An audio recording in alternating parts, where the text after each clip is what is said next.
Hello everyone, welcome back to my YouTube channel. তো চলুন আজকের এই ভিডিওতে 8টা স্টক নিয়ে আলোচনা করব যেগুলো আজকে দুর্দান্ত পারফরমেন্স দেখিয়েছে। কিন্তু সেখানে যাওয়ার আগে দেখে নিই যে নিফটি ফিফটি আজকে কেমন পারফরমেন্স দেখালো। তো দেখুন নিফটি ফিফটি আজকে 0.51% বেড়েছে, 113 পয়েন্ট মতো বেড়েছে, ট্রেড করছে 22,217 পয়েন্টে। তো আগে থেকে যে চ্যানেলটা ড্র করে রেখেছিলাম, দেখুন এখানে ওঠানামা হতে হতে এই জায়গায় একবার ব্রেকডাউন দেয়, তারপর দেখুন আবার আজকে কিন্তু এই চ্যানেলটাকে ব্রেক করে আবার কিন্তু উপরে এসেছে, মানে এই চ্যানেলের মধ্যে ঘোরাঘুরি করছে। নিচের সাপোর্ট লেভেলটা ব্রেকডাউন হয়, কিন্তু আজকে দেখুন আবার চ্যানেলের মধ্যে চলে এসেছে। তো দেখা যাক নেক্সট ডেগুলোতে কেমন কি পারফরমেন্স দেখায়। আর মার্কেটে কিন্তু একটু হলেও ভোলাটিলিটি ইজ হয়েছে, সেটাই দেখুন এখানে লেখা আছে ডিটেলে, যে মেটাল, অটো, পাওয়ার এইগুলো সব আজকে বেড়েছে। আর ভোলাটিলিটি ইজ হওয়ার জন্য কিন্তু এই মানে স্টকগুলো আজকে ভালো পারফরমেন্স দেখিয়েছে।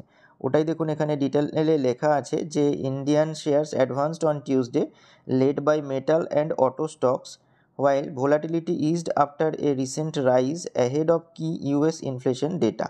মানে ইউএস ইনফ্লেশন ডেটা মানে যে রিলিজ হওয়ার পর থেকে কিন্তু একটু ভোলাটিলিটিটা বেড়েছিল, যেটা কিন্তু ইজ হতে দেখা যাচ্ছে, যে কারণে আজকে স্টক মার্কেট কিন্তু ইন্ডিয়ান স্টক মার্কেট ভালো পারফরমেন্স দেখিয়েছে। আর যদি নিফটি ফিফটি দেখেন, তো নিফটি ফিফটি 0.51% বেড়েছে আজকে, আর সেন্সেক্স 0.45% বেড়েছে। আর ওভারঅল সেক্টর ওয়াইজ যদি পারফরমেন্স দেখেন, তো সেক্টর ওয়াইজে দেখতেই পাচ্ছেন, যেটা বললাম মেটাল সেক্টর মেনলি ভালো টেনেছে আজকে, ভালো রকম উপরে গেছে। অটোমোবাইলও ভালো বেড়েছে, এনার্জি, পাওয়ার এগুলো ভালো পারফরমেন্স দিয়েছে। আইটি দেখুন অল্প একটু বেড়েছে, নিফটি ব্যাঙ্ক নিফটি মোটামুটি বেড়েছে, কিন্তু বাজে পারফরমেন্স দিয়েছে হেলথ কেয়ার, ফার্মা এবং কনজিউমার গুডস। তো দেখতে পাচ্ছেন, তবে ব্রডার মার্কেটে দেখতে গেলে কিন্তু আজকে পারফরমেন্স ভালো ছিল। মিড ক্যাপ স্মল ক্যাপ স্টকগুলো কিন্তু ভালো পারফরমেন্স দিয়েছে, তার সাথে লার্জ ক্যাপগুলোও ভালো পারফরমেন্স দিয়েছে। তো ওভারঅল আজকে কিন্তু স্টক মার্কেট ভালোই পারফরমেন্স দেখিয়েছে। তো চলুন এবার ওই 8টা স্টকে যাওয়া যাক। তো দেখুন আজকের যে প্রথম স্টক সেটা হচ্ছে কোচি শিপইয়ার্ড লিমিটেড। তো দেখুন স্টকটা আজকে 12.38% বেড়েছে, 148 টাকা মতো বেড়েছে, ট্রেড করছে 1343 টাকা 20 পয়সায়। তো এই স্টকটা নিয়ে আমি জাস্ট আগের ভিডিওতেই আলোচনা করেছিলাম, দুটো স্টক, এইটা আর ম্যাজাগন ডক শিপ বিল্ডার। যে স্টকটা একটু দেখুন ডাউনওয়ার্ডস আসছে, মোটামুটি 1200 লেভেলের কাছে এসেছিল, তারপর দেখুন কিন্তু আবার কিন্তু জাম্প করে যায়। আর আজকে এত পার্সেন্টেজ জাম্প করার পিছনে কারণ হচ্ছে একটা অর্ডার, যেটা এই কোচি শিপইয়ার্ড কিন্তু উইন করেছে। দেখুন এটাই লেখা আছে, Kochi shipyard orders worth up to INR 10 billion, মানে 10 বিলিয়ন অবধি কিন্তু টাকার অর্ডার উইন করেছে। সেটাই দেখুন এখানে লেখা আছে যে এই যে অর্ডারটা এসেছে কোথা থেকে, তো এটা দেখুন অর্ডার যেটা সিকিওর করেছে কোথা থেকে না, from an undisclosed European client for the design and construction of a hybrid service operation vessel. তো একটা অপারেশন ভেসেল তৈরি করার জন্য কিন্তু একটা ইউরোপিয়ান ক্লায়েন্টের কাছ থেকে কিন্তু একটা বড় ডিল পেয়েছে। তো ওটাই দেখুন এখানে ডিটেলে লেখা আছে যে the contract also has an option for two more of the same vessel according to the Monday filing of the bourses. তো এটাই আর কি এখানে জানানো হয়েছে যে আরও দুটো কিন্তু মানে ভেসেলের কন্ট্রাক্ট এদের কাছে মানে ম্যানুফ্যাকচার করার আরও অপশন আছে। হোয়াইল দ্য কোম্পানি, এই জায়গাটা লক্ষ্য করুন, while the company did not disclose the financial detail of the contract, it classifies large orders as those between 5 billion Indian rupees and 10 billion Indian rupees। তো 5 থেকে 10 বিলিয়নের মধ্যে অর্ডার, তো এর বেশি এরা ডিসক্লোজ করেনি, খালি বলেছে লার্জ অর্ডার পেয়েছে। This project is expected to be completed by the end of 2026। এই যে প্রজেক্টটা এরা পাচ্ছে, তো 2026 শেষ করে এরা এক্সপেক্ট করছে যে প্রজেক্টটা কমপ্লিট করবে। তো স্টকটার জন্য ভালো খবর, যে কারণে আজকে ভালো পারফরমেন্স দেখায়। নেক্সট যে স্টক সেটা হচ্ছে Mazagon doc ship builders limited. তো দেখুন স্টকটা আজকে প্রায় 10%-এর কাছাকাছি বাড়ে, 201 টাকা মতো বাড়ে, 2333 টাকাতে ট্রেড করছে। তো দেখুন এটা আমি অলরেডি চ্যানেলটা ড্র করে রেখেছিলাম, তো এই লেভেলটাতে হিট করে নিচের দিকে আসছিল, তারপর দেখুন মোটামুটি এই 2200-র কাছাকাছি বা 2250 বলতে পারেন, তো এই লেভেলটা থেকে কিন্তু আবার ঘুরে যায়।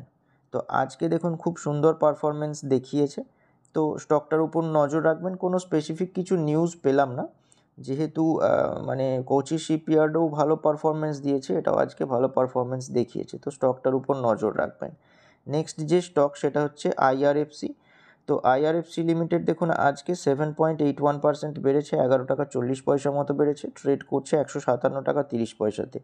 তো এটা দেখুন ওই যে চ্যানেলটা ড্র করে রেখেছিলাম, মোটামুটি এই যে লেভেলটা 150 এর কাছাকাছি, মানে এই যে লেভেলটা, এইটার কাছ থেকে কিন্তু আজকে বাউন্স করেছে। তো যদি দেখেন যে এই লেভেলটা কিন্তু রেজিস্ট্যান্স ফেস করেছিল এখানে কয়েকবারই, যে এখানে দেখতে পাচ্ছেন এখানে একবার, এটাকে ব্রেক করতে একটু অসুবিধা হচ্ছিল। তারপর যখন ব্রেক করলো দেখুন একটু তেজি উপরে গেল, আবার কিন্তু ওই লেভেলটা ব্রেকডাউন দিয়ে নিচে আসে, তারপর দেখুন একটু নিচে চলে যায় এই জায়গাটায়।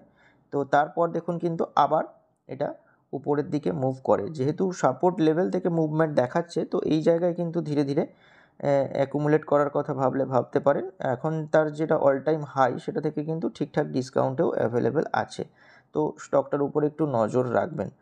নেক্সট যে স্টক সেটা হচ্ছে আইরেডা। তো দেখুন স্টকটা আজকে 6.16% বেড়েছে, 10 টাকা 5 পয়সা মতো বেড়েছে, ট্রেড করছে 173 টাকা 15 পয়সাতে। তো এই যে স্টকটা সেটা দেখতেই পাচ্ছেন যে এই যে 160-এর যে রেঞ্জটা সেটা আমি ড্র করে রেখেছি, সেখান থেকে কিন্তু আজকে ভালো রকম জাম্প করে উপরের দিকে। তো এই যে সাপোর্ট লেভেলের কাছ থেকে কিন্তু ভালো রকম বাইং দেখা যাচ্ছে। তো এই স্টকটাও আগেও বহুবার ডিসকাস করা হয়েছে, তো নজর রাখবেন স্টকটার উপর, যেহেতু সাপোর্ট লেভেলে রয়েছে তাই একবার বলে দিলাম। নেক্সট যে স্টক সেটা হচ্ছে ফিনোলেক্স ইন্ডাস্ট্রিজ। তো ফিনোলেক্স ইন্ডাস্ট্রিজ মানে ফিনপাইপ। তো দেখুন স্টকটা আজকে কিন্তু 11.12% বেড়েছে, 30 টাকা 15 পয়সা মতো বেড়েছে, ট্রেড করছে 301 টাকা 30 পয়সাতে। তো এটা তার অল টাইম হাইতে ট্রেড করছে, দেখতেই পাচ্ছেন। তো এই যে আজকে এত পার্সেন্টেজ বাড়লো তার কারণ হচ্ছে ফাইন্যান্সিয়াল রেজাল্ট Q4-এর। তো Q4-এর রেজাল্ট দেখুন, এর প্রফিট হয়েছে 1.6 বিলিয়ন রুপিস। আর যেটা আগের বছর কিন্তু ইয়ারলি বেসিসে যদি দেখেন একটু ডিপ পড়েছে 1.67 বিলিয়ন রুপিস, কিন্তু এর যেটা এক্সপেকটেশন সেটা মার্কেটের কিন্তু ওর তুলনায় কম ছিল, যেটা পাবলিশ করেছে তার থেকে, যে কারণে আজকে ভালো পারফরমেন্স দেখায়। আর রেভিনিউয়ের দিক থেকে যদি দেখেন তো রেভিনিউ হয়েছে 12.35 বিলিয়ন রুপিস, যেটা আগের বছর সেম কোয়ার্টারে ছিল 11.41 বিলিয়ন রুপিস। তো ওভারঅল ভালো রেজাল্ট করেছে। আর এক্সপেকটেশন এর কেমন কী ছিল দেখুন, তো এখানে আর্নিং কল যেটা দেওয়া ছিল মানে ইপিএস, সেইটা দেখুন ইপিএস বিট করেছে 41.08%, মানে ভালো রকমভাবে বিট করেছে। এক্সপেক্টেড যেটা ছিল 1.85-এর সেটা রিপোর্ট করেছে 2.61, তো সেই কারণে ইপিএস বিটেন বাই 41% এখানে শো করছে। তো রেভিনিউয়ের দিক থেকে দেখুন এখানে এক্সপেক্টেড যেটা ছিল সেটা ছিল 1.21K কোটি, সেটা কিন্তু পাবলিশ করেছে 1.24K কোটি। তো রেভিনিউর দিক থেকে কিন্তু ভালো রকম জাম্প হয়েছে, যে কারণে বললাম স্টকটা আজকে ভালো পারফরমেন্স দেখিয়েছে। নেক্সট যে স্টক সেটা হচ্ছে কেপিআই গ্রিন এনার্জি লিমিটেড। তো দেখুন আজকেও স্টকটা 5%-এর আপার সার্কিটে গিয়ে ক্লোজ দিয়েছে, প্রায় 90 টাকার কাছাকাছি বেড়েছে, ট্রেড করছে 1879 টাকা 15 পয়সায়। তো এই স্টকটা নিয়ে আমি আগের কয়েকটা ভিডিওতেও আলোচনা করছিলাম যে মোটামুটি এই যে সাপোর্ট লেভেলটা আমি ড্র করে রেখেছি, এই লেভেলটার কাছাকাছি এলেই কিন্তু একটা স্ট্রং বাইং বা হেভি বাইং দেখা যাচ্ছে, যেটা কিন্তু আজকেও লক্ষ্য করা গেল। একটু সাপোর্ট ভেঙে নিচে গেলেও আলটিমেটলি দেখুন আজকে কিন্তু 5%-এর আপার সার্কিটে ক্লোজ দিয়েছে। তো স্টকটার উপর নজর রাখবেন। আর এই স্টকটার 23 তারিখে স্প্লিট হওয়ারও একটা সম্ভাবনা রয়েছে, তো স্টকটার উপর নজর রাখবেন।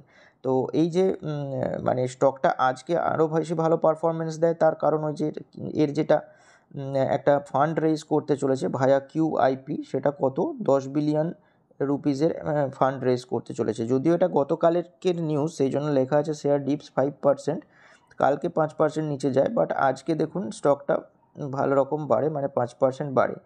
তো স্টকটার উপর কিন্তু নজর রাখবেন। নেক্সট যে স্টক সেটা হচ্ছে নেটওয়েব টেকনোলজিস ইন্ডিয়া লিমিটেড। তো দেখুন স্টকটা আজকে 4.95% বেড়েছে, 101 টাকা 75 পয়সা মতো বেড়েছে, ট্রেড করছে 2157 টাকা 20 পয়সায়। তো এটাও দেখুন তার অল টাইম হাইতে ট্রেড করছে। তো এই স্টকটা এমনিই স্ট্রং ছিল, তারপরে এটার Q4-এর রেজাল্ট কিন্তু ভালো পাবলিশ করেছে, যে কারণে আজকে তার অল টাইম হাই হিট করেছে। তো দেখুন এটাই লেখা আছে এখানে যে Netweb technologies India hits record high after Q4 profit jump. তো প্রফিট ভালো রকম বেড়েছে। তো দেখুন প্রফিট যেটা হয়েছে সেইটা থ্রি ফোল্ড প্রফিট, মানে 3 গুণ বেড়েছে। আর রেভিনিউ যদি দেখেন তো মোর দ্যান 2 ফোল্ড, মানে ডবলেরও বেশি বেড়েছে। যে কারণে কিন্তু স্টকটা তার অল টাইম হাইয়ে হিট করেছে। তো এই মুহূর্তে তো ইনভেস্টরদের কাছে কিছু করার নেই, তো ব্রেকআউট ট্রেডাররা দেখতে পারেন, ইনভেস্টররা আবার সাপোর্ট লেভেলে আসার ওয়েট করতে পারেন। নেক্সট যে স্টক সেটা হচ্ছে ডাইনামিক কেবল লিমিটেড। তো দেখুন স্টকটা আজকে 11.67% বেড়েছে, 61 টাকা 5 পয়সার মতো বেড়েছে, 584 টাকায় ট্রেড করছে। তো দেখতে পাচ্ছেন এইখানে যেটা একটা রেজিস্ট্যান্স ফেস করছিল অনেক দিন ধরে, এই লেভেলটাকে কিন্তু গতকালকের ক্যান্ডেলেই ব্রেক করে। গতকালকে 20%-এর আপার সার্কিট দেয়, তারপরে দেখুন আজকে আবার কিন্তু ভালো রকম বাড়ে, মানে 11%-এর কাছাকাছি বাড়ে। তো এর যেটা এই অল টাইম হাই সেটা কিন্তু আজকে দেখুন বিট করতে পারেনি, মোটামুটি ওই লেভেলের কাছাকাছি ধাক্কা খেয়ে আবার ঘুরে আসে একটু। তো এই স্টকটার উপর নজর রাখবেন, কারণ এর যে Q4-এর রেজাল্ট সেটা কিন্তু দুর্দান্ত হয়েছে, যে কারণে স্টকটা খুব ভালো পারফরমেন্স দেখাচ্ছে। তো দেখতে পাচ্ছেন যে মার্চ কোয়ার্টারের প্রফিট যেটা হয়েছে সেটা 137.7 মিলিয়ন রুপিস হয়েছে, যেটা আগের বছর সেম কোয়ার্টারে 99.8 মিলিয়ন রুপিস ছিল। আর রেভিনিউ যদি দেখেন তো 2.41 বিলিয়ন রুপিস হয়েছে, যেটা আগের বছর 1.78 বিলিয়ন রুপিস ছিল। তো প্রফিট এবং রেভিনিউ দুর্দান্ত গতিতে বাড়ছে, যে কারণে স্টকের গতিও আপনারা দেখে বুঝতেই পারছেন। এইটার সাথেও একটা ডিপি ওয়্যার বলে স্টক আছে, সেটাও কিন্তু আজকে ভালো পারফরমেন্স দেখাচ্ছে, যদিও ওটা কিন্তু মেটাল সেক্টরের স্টক, মানে স্টিল ওয়্যার বানায়, আর এইটা কিন্তু ইলেকট্রিক্যাল ওয়্যার।